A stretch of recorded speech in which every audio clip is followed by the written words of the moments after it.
ठिकादार कामरे बट्टी आदाय को नहीं थाना रे अभियोग।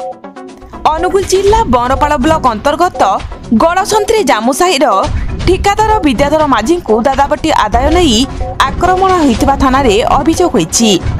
पुलिस सूचना मुताबक गड़संत्री पंचायत जामुसाही रे कोठघर निर्माण पई विद्याधर माझी को प्राय 7,50,000 टंकार कार्यादेश मिली। कोठघर निर्माण पई 50,000 दादाबट्टी देबाकू सेही साहीर विचित्र माझी और लिपन माझी विद्याधर माझी को धमक देइथिले।